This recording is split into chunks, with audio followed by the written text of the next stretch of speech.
Selamat pagi, selamat hari Minggu. Kembali lagi dalam IHMPT Online pada tanggal 25 Oktober 2020 bersama saya Zevanya sebagai pelayan liturgi dan Kak Ezra sebagai pelayan firman. Nah, bagaimana nih kabarnya seminggu ini? Pasti sehat-sehat kan? Kalau sakit, jangan lupa makan sama minum obat yang benar. Oh iya, gimana dengan sekolah online-nya? Pasti lancar-lancar aja kan? Teman-teman jangan lupa ya untuk terus mendengarkan materi yang diberikan guru. Sebelum kita memulai ibadah kita, aku undang teman-teman untuk saat teduh sejenak. Saat teduh dimulai.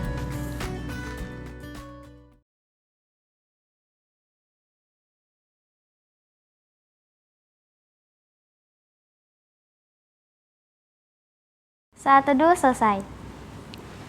Teman-teman, untuk mensyukuri berkat Tuhan selama 1 minggu ini, aku undang teman-teman untuk bangkit berdiri. Kita menyanyikan lagu dari Kidung Muda Mudi 3, bait yang pertama, Semua yang Tercipta.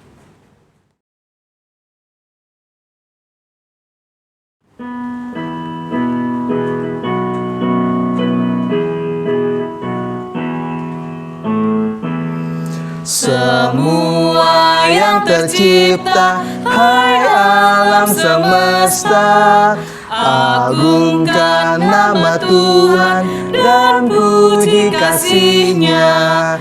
Matahari, bulan, bintang, burung-burung, ikan-ikan, seluruh marga satwa di gunung dan lembah.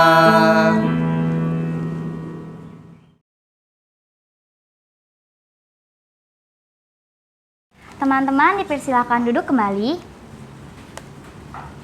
Kita akan masuk ke dalam firman Tuhan yang akan dibawakan oleh Kak Ezra.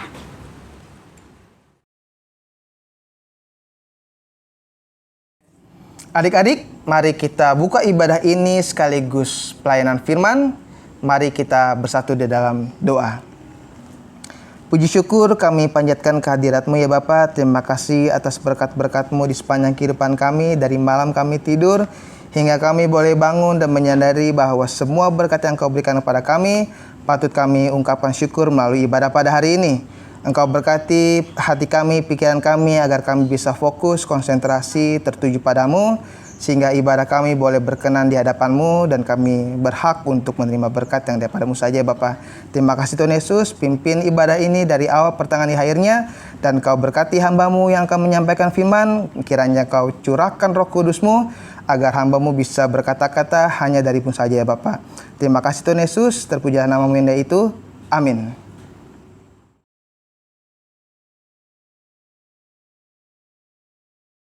Pembacaan Alkitab pada hari ini terambil dari Ibrani 11 ayat 1-7. Saya ulangi, Ibrani 11 ayat 1-7 yang berbunyi, iman adalah dasar dari segala sesuatu yang kita harapkan dan bukti dari segala sesuatu yang tidak kita lihat. Sebab oleh imanlah telah diberikan kesaksian kepada nenek moyang kita. Karena iman kita mengerti bahwa alam semesta telah dijadikan oleh firman Allah, sehingga apa yang kita lihat telah terjadi dari apa yang tidak dapat kita lihat. Karena iman, Habel telah mempersembahkan kepada Allah korban yang lebih baik daripada korban Kain. Dengan jalan itu, ia memperoleh kesaksian kepadanya bahwa ia benar. Karena Allah berkenan akan persembahannya itu, dan karena iman, ia masih berbicara sesudah ia mati. Karena iman, Henok terangkat, supaya ia tidak mengalami kematian, dan ia tidak ditemukan, karena Allah telah mengangkatnya. Sebab sebelum ia terangkat, ia memperoleh kesaksian bahwa ia berkenan kepada Allah. Tetapi tanpa iman, tidak mungkin orang berkenan kepada Allah, sebab barang siapa berpaling kepada Allah, ia harus percaya bahwa Allah ada, dan bahwa Allah memberi upah kepada orang yang sungguh-sungguh mencari Dia. Karena iman, maka Nuh dengan petunjuk Allah tentang sesuatu yang belum kelihatan, dengan taat mempersiapkan bahtera untuk menyelamatkan keluarganya.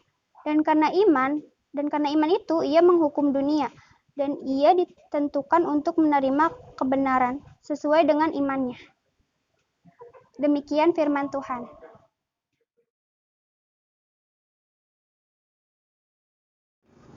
Ya, adik-adik, hari ini pemberitaan firman Tuhan bertemakan sola fide. Artinya hanya karena iman. Adik-adik, pembacaan firman yang sudah dibacakan oleh teman kita Valen, ini dari kitab Ibrani. Ibrani ini belum tahu siapa yang menulis surat ini. Namun surat ini ditunjukkan untuk mereka orang-orang Yahudi. Kalau Ibrani itu kan bahasanya, Yahudi itu bangsanya, negaranya negara Israel. Jadi sama ya. Ditujukan pada orang Yahudi yang sudah mengenal Tuhan Yesus atau yang baru percaya sama Tuhan Yesus, adik-adik. Jadi surat ini diberikan kepada mereka dalam rangka untuk menguatkan iman mereka di tengah-tengah perbedaan antara keyakinan Yahudi dengan kekristenan. Jadi penulis dalam kitab Ibrani ini yang saat ini kita baca dimaksudkan untuk menekankan bahwa keselamatan itu hanya diperoleh oleh mereka yang menaruh iman percayanya kepada Tuhan Yesus Kristus, adik-adik. Nah, bukan berarti hidup dalam iman kepada Tuhan Yesus Kristus itu tanpa tantangan, adik-adik. Di zaman itu, adik-adik, ditentanglah bahwa orang-orang Yahudi yang saat itu nggak menerima Tuhan Yesus Kristus gitu sebagai nubuatan nabi-nabi sebelumnya, termasuk Nabi Yesaya yang menubuatkan bahwa Tuhan Allah akan hadir menjelma menjadi manusia, yaitu Mesias, di mana kita percaya bahwa Mesias itu adalah Tuhan Yesus Kristus. Kalau kita baca dari Perjanjian Baru. Nah, mereka ini mempertentangkan bahwa kok iman kepada Yesus Kristus yang menyelamatkan. Bagaimana tentang nabi-nabi yang mereka teladani sebelumnya? Di mana kan pada saat itu nabi-nabi yang mereka pada zamannya itu kan percayanya pada Tuhan Allah, di mana Allah langsung berbicara langsung kepada mereka. Dan orang-orang Yahudi yang menentang ini karena tidak percaya nubuatan tentang Tuhan Allah yang menjelma menjadi manusia, ya mereka nggak percaya. Namun dijelaskanlah adik-adik di dalam ayat-ayat Alkitab ini, dimulai dari ayat yang keempat sampai yang berikutnya, dijabarkanlah alasan-alasannya, dimulai dari Kain, Habel, lalu ada Henok dan Nuh. Lalu kalau misalnya kita bicara di ayat berikutnya itu ada Abraham, di mana ini adalah tokoh-tokoh dalam perjanjian lama, di mana saat itu masih Tuhan Allah yang berbicara langsung pada mereka. Di situ dijabarkan bagaimana walaupun Tuhan Allah tidak terlihat, tapi keempat tokoh Alkitab ini percaya dan menaruh imannya kepada Tuhan Allah. Nah, saat ini pada saat pemberitaan surat Ibrani ini ditunjukkan bahwa ketika percaya kepada Allah itu memerlukan iman, di mana Tuhan Allah itu tidak terlihat, sama halnya dengan ketika percaya sama Tuhan Yesus Kristus, adik-adik. Mereka yang nabi-nabi yang terdahulu tidak usah dipermasalahkan apakah mereka diselamatkan atau tidak. Karena apa? Karena Tuhan Allah telah menjelma menjadi manusia, Mesias, dan Mesias itu adalah Tuhan Yesus Kristus. Jadi ketika mereka yang sudah percaya atau baru percaya kepada Tuhan Yesus Kristus, itu sama aja dengan percaya dengan Tuhan Allah. Para nabi yang telah percaya kepada Tuhan Allah itu diselamatkan, dan mereka yang baru atau sudah percaya kepada Tuhan Yesus Kristus itu juga diselamatkan oleh karena iman kepada Tuhan Yesus Kristus.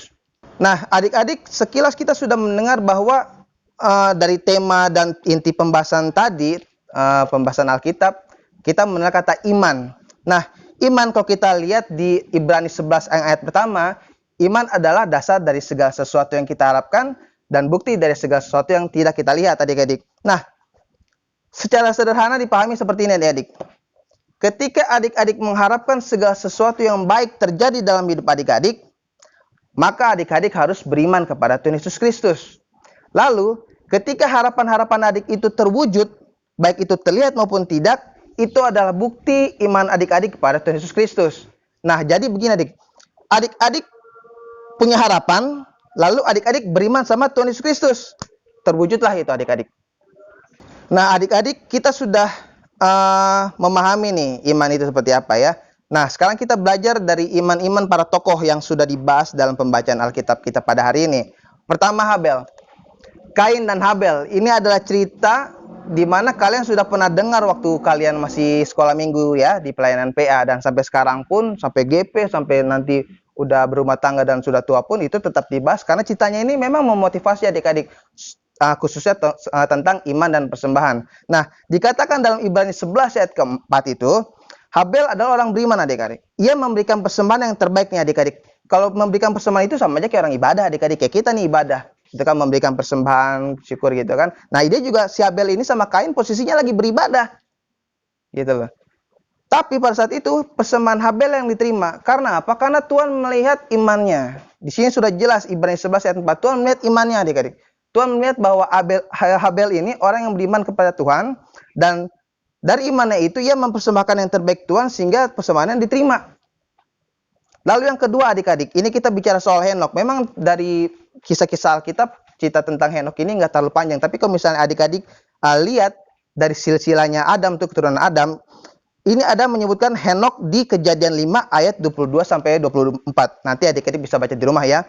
Di mana disebutkan bahwa Henok ini hidup bergaul dengan Tuhan dengan amat erat adik-adik. Kalau kita udah dengar bergaul, berarti pasti si Henok ini udah kenal banget sama Tuhan Allah adik-adik. Henok ini pasti orang yang taat. Henok ini pasti ketika diperintahkan sesuatu sama Tuhan Allah saat itu, ia akan mengerjakannya dengan baik. Gitu kan. Sampai akhirnya apa? Dengan ketaatan imannya si Henok, ia diangkat oleh Tuhan Allah tanpa mengalami kematian adik-adik. Sungguh luar biasa. Lalu tokoh yang ketiga adik-adik, Nuh. Waduh, ini kalau soal Nuh ini, kita juga udah pasti dengar lah. Nuh atau bahasa Inggrisnya Noah ya. Jadi untuk kalian yang namanya Noah, tuh berarti itu bahasa Inggrisnya Nuh. Nah, Nuh ini imannya jadi seorang yang benar-benar beriman sama Tuhan tuh benar-benar luar biasa adik-adik. Ketika saat itu nggak ada hujan, nggak ada badai, nggak ada tanda-tanda mau hujan besar sehingga mau banjir bandang. Tapi Tuhan Allah langsung berfirman kepadanya untuk membuat bahtera, dikasih petunjuk sama Tuhan tuh. Ukurannya segini dari kayu ini gitu kan. Cara ngebuatnya seperti itu. Tuhan Allah menyertai karena Tuhan tahu Nuh ini bukan seorang yang bisa membuat kapal. Tapi Nuh mengimani walaupun dia bukan seorang yang bisa membuat kapal, dia karena petunjuk dari Tuhan, Nuh bisa melakukannya dengan baik adik-adik. Di situ keimanannya Nuh, dia ada seorang yang taat, akhirnya dia mempercayakan, oke, dibuat bahtera. Pada akhirnya apa? Ternyata tujuan untuk pembuatan bahtera itu untuk menyelamatkan Nuh dan keluarganya yang adalah seorang yang taat dan beriman kepada Tuhan. Mereka diselamatkan dan orang-orang di sekitar sana yang berdosa dibinasakan oleh Tuhan. Jadi si Nuh ini selamat karena imannya adik-adik. Nah adik-adik, apa yang dapat kita pelajari dari kehidupan tiga tokoh ini adik-adik? Habel, Henok, dan Nuh adalah tokoh-tokoh yang beriman kepada Tuhan Allah dengan sepenuh hati adik-adik. Mereka mempercayakan apa yang Tuhan perintahkan, mereka lakukan dengan penuh kesungguhan hati adik-adik. Nggak pakai bantah-bantahan, nggak pakai tanya-tanya lagi, bahkan nggak mempertanyakan diri sendiri, kira-kira saya bisa apa enggak ya. Lalu mereka juga nggak mikir-mikir kayak si Nuh nih.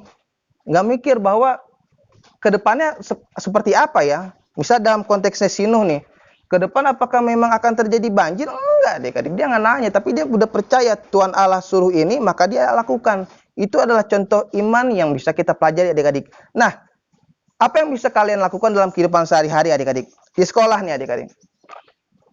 Dalam sekolah online kalian nih adik-adik, kalian pasti kan punya harapan ya, punya harapan untuk mengenyam pendidikan kalian sebaik mungkin adik-adik.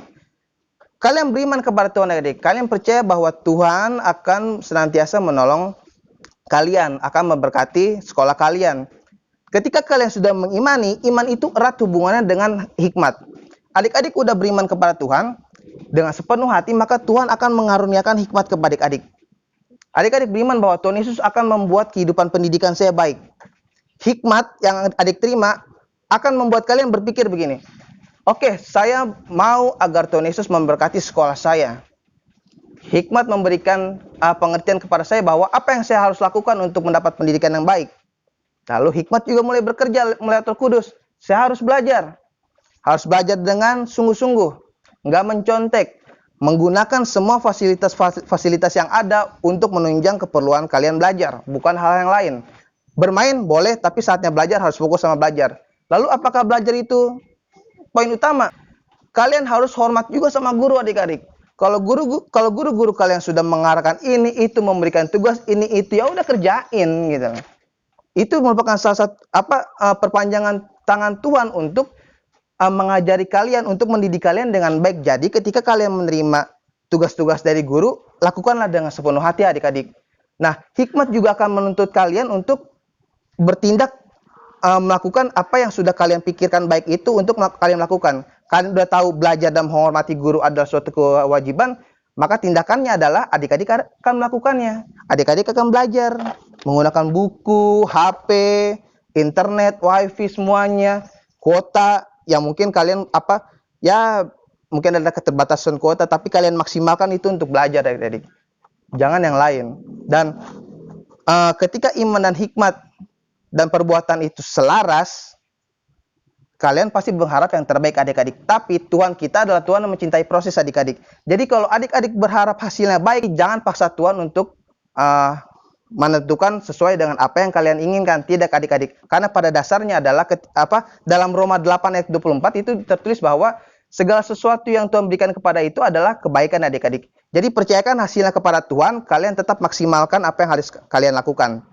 Itu di sekolah. Nah, adik-adik, dalam lingkungan sekitar kalian juga kalian harus menerapkan iman kalian adik-adik. Ketika adik-adik hidup dalam bertetanggaan, adik-adik harus bergaul dengan mereka sebaik mungkin adik-adik. Karena pada dasarnya kita kan manusia yang bersosialisasi. Kita nggak bisa hidup sendirian. Kita hidup perlu bantuan dari orang lain adik-adik. Jadi jangan deh kalian hidup itu sendiri-sendiri, egois, nggak mau kenal sama tetangga. Dan khususnya gini adik-adik. Ketika kalian keluar rumah, kalian kan beriman, kalian mengimani bahwa Tuhan akan menjaga kalian kemanapun kalian berada adik-adik. Tapi hikmat juga akan membimbing kalian bagaimana supaya kalian di luar itu aman gitu. Kalian beriman nih. Kalian keluar naik motor. Lalu hikmat bekerja atas kalian nih. Lalu kalian tiba-tiba, wah ke sana nih supaya saya selamat, maka apa yang harus saya gunakan? Lalu hikmat menuntun kalian untuk, kalian perlu helm, kalian perlu jaket, kalian butuh masker di saat-saat ini, kalian butuh hand sanitizer jika tidak ada sarana pencuci tangan. Hikmat sudah bekerja, hikmat sudah membuka akal pikiran kalian. Nah sekarang tinggal kalian melakukannya apa enggak? Iman, hikmat, dan perbuatan itu harus selaras adik-adik. Harus dilakukan adik-adik. Jadi ketika adik-adik mulai keluar aktivitas nih, jangan lupa helmnya, jangan lupa jaketnya, jangan lupa pakai masker. Dan jaga jarak, menerapkan protokol-protokol kesehatan. Dan pada saat sampai ke rumah, mandi, bersih-bersih, baju-bajunya langsung taruh di tempat cucian untuk langsung dicuci adik-adik. Seperti itu. Nah, lalu yang ketiga nih adik-adik, ini yang paling penting di kehidupan keluarga kalian adik-adik. Kalian mengimani bahwa Tuhan Yesus akan memberkati kehidupan keluarga kalian. Ya, mantep tuh. Nah, Tuhan mengajarkan bahwa kita harus menghormati keluarga kita, orang tua kita, sesama kita, adik kakak kita, adik-adik. Jadi, ketika kalian sudah tahu, hikmat akan menuntun kalian bahwa menghormati orang tua adalah kewajiban. Menjaga adik kalian yang masih kecil, merawat dia, kasih mandi, kalau lagi pup atau buang air kecil, ya kalian harus bantu orang tua kalian untuk merawat adik kalian, adik-adik. Dan ketika kalian punya kakak, juga kalian harus menghormati kakak kalian. Dan ketika memang dalam kehidupan keluarga kalian ada clash, ada bentrokan-bentrokan, itu hal yang biasa. Namun, hikmat akan menuntun kalian untuk bertindak, segera menyelesaikan masalah yang ada dalam keluarga kalian, adik-adik. Ingat, tetap mengandalkan Tuhan ketika ada masalah dalam keluarga, adik-adik, seperti itu. Ya, jadi iman itu harus kalian bawa dalam lingkungan sekolah, dalam lingkungan tempat tinggal kalian, juga lingkungan keluarga kalian. Ya, adik-adik, sebagai penutup rangkaian khotbah pada hari ini, kakak mau membagikan 4 poin penting tentang keimanan adik-adik. Yang pertama adalah, hanya karena iman kepada Tuhan Yesus Kristus, kita dimampukan untuk menyadari bahwa kita ini manusia berdosa adik-adik. Sehingga kita punya banyak kelemahan dan keterbatasan. Oleh karena itu, kita butuh Tuhan Yesus Kristus untuk menyertai setiap langkah kehidupan kita adik-adik.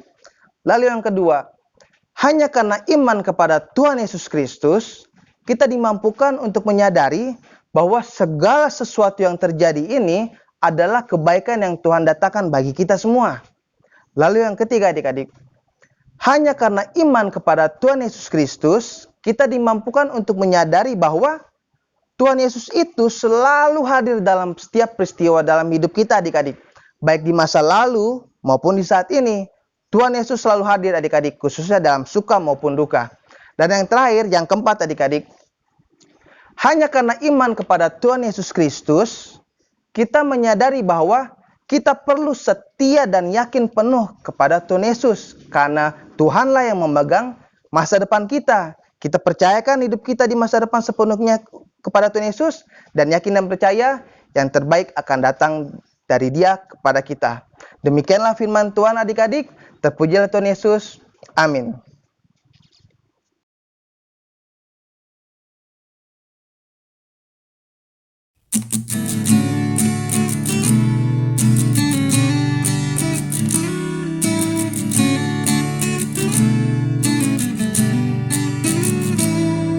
Seindah siang disinari terang, cara Tuhan mengasihiku. Seindah petang dengan angin sejuk, cara Tuhan mengasihiku. Tuhanku lembut dan penyayang, dan aku mengasihi Dia. Kasih-Nya besar, agung dan mulia, cara Tuhan mengasihiku.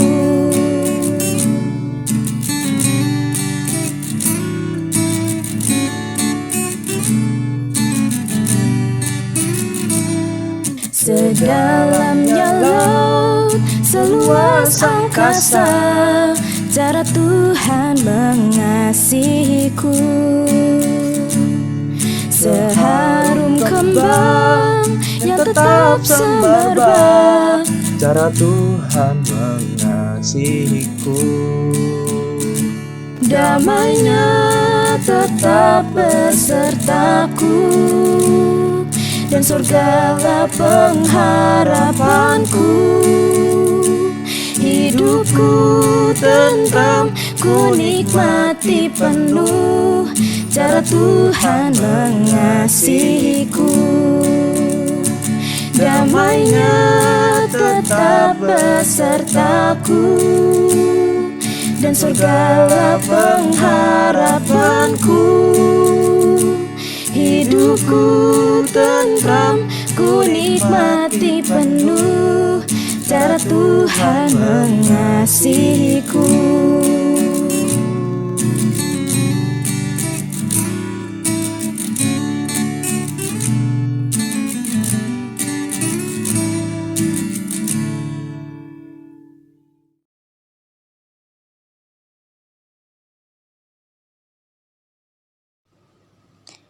Teman-teman, kita akan masuk ke dalam doa syafaat.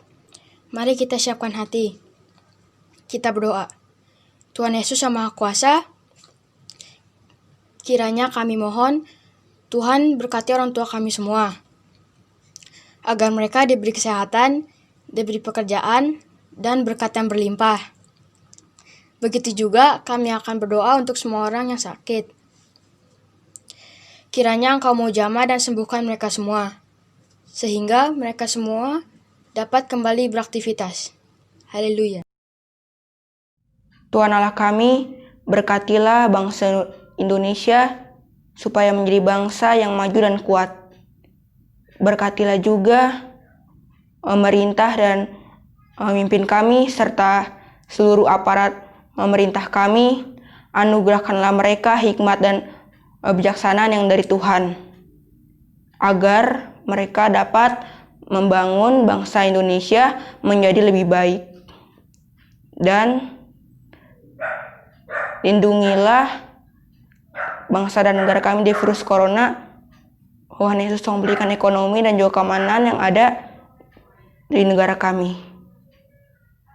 Terima kasih ya Tuhan. Haleluya. Kami juga berdoa untuk gereja kami. Engkau berkati pendeta kami, majelis, semua yang berperan dalam pelayanan sampai ke koster dan juga petugas keamanan. Bapak, kami serahkan mereka ke dalam tangan pengasihan-Mu saja Bapak. Kiranya mereka boleh melakukan pelayanan yang terbaik sehingga jemaat boleh terlayani dengan baik ya Bapak. Kami juga berdoa untuk para pelayan Pelkat Bapak, dari Pelkat PA, PT, GP, PKB, PKLU, dan PKP Engkau berkati agar semuanya boleh bersinergi dengan baik dan jemaat-Mu boleh terlayani dengan baik, terbina dengan baik ya Bapa. Terima kasih ya Bapa. Inilah ungkapan syukur kami, panjatan doa kami Bapa yang kami panjatkan ke dalam tangan pengasihan-Mu saja, Tuhan Yesus Kristus yang telah mengajarkan kami berdoa yang sempurna. Bapa kami yang di dalam kerajaan surga, dikuduskanlah kiranya nama-Mu, datanglah kerajaan-Mu, jadilah kehendak-Mu di bumi seperti di surga.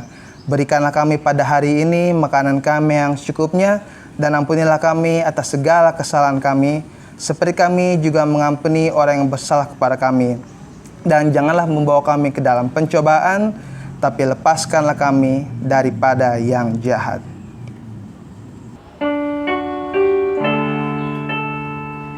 Karena Engkaulah yang empunya kerajaan dan kuasa dan kemuliaan sampai selama-lamanya. Amin.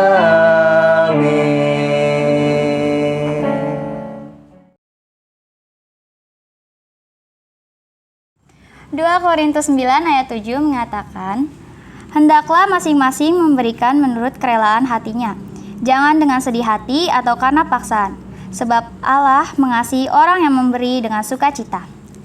Teman-teman, tiba saatnya kita memberikan persembahan.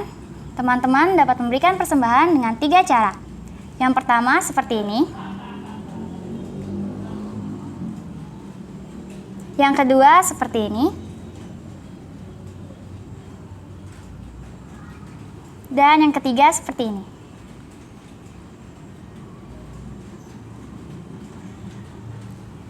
Teman-teman, untuk mengiringi persembahan kita, mari kita menyanyikan lagu Berilah yang Baik.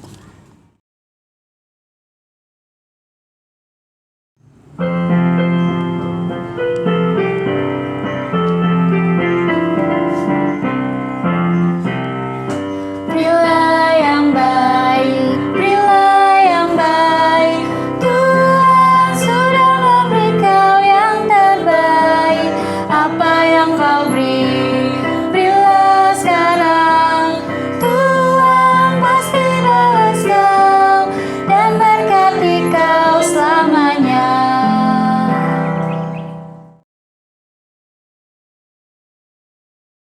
Adik-adik, kita akan menerima pengutusan dan berkat.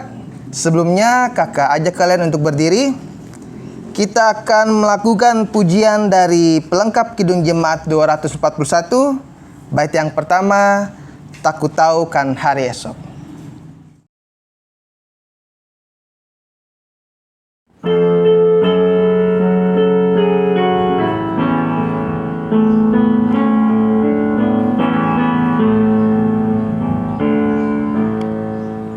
Tak ku tahu kan hari esok, namun langkahku tegak.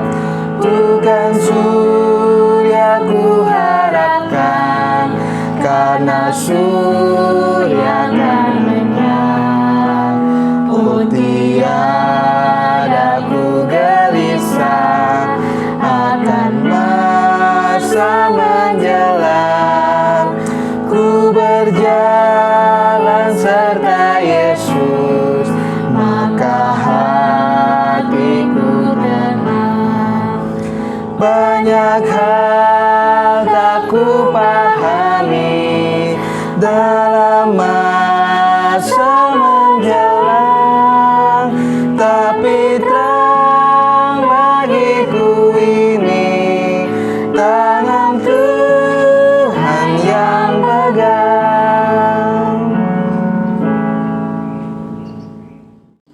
Adik-adik yang terkasih dalam Tuhan kita Yesus Kristus, tetaplah beriman kepadanya, karena hanya Ia yang mampu menyertai setiap kehidupan kita, dan hanya karena iman kepada Tuhan kita Yesus Kristus, kita diselamatkan. Adik-adik, terimalah berkat, kasih karunia Tuhan kita Yesus Kristus, dan kasih Allah, dan persekutuan Roh Kudus menyertai kita sekalian.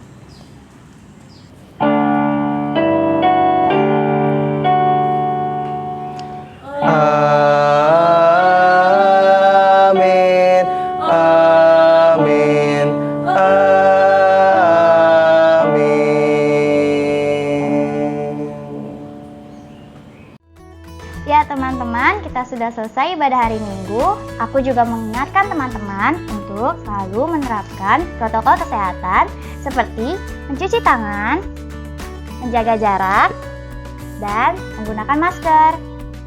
Ya, adik-adik kakak juga mau mengingatkan untuk kalian terus mendengarkan renungan dari kakak-kakak yang sudah direkam dan dikirim melalui WhatsApp grup kalian masing-masing. Dan minggu depan kita akan bertemu di HMPT selanjutnya. Oke adik-adik, selamat hari Minggu, Tuhan Yesus memberkati.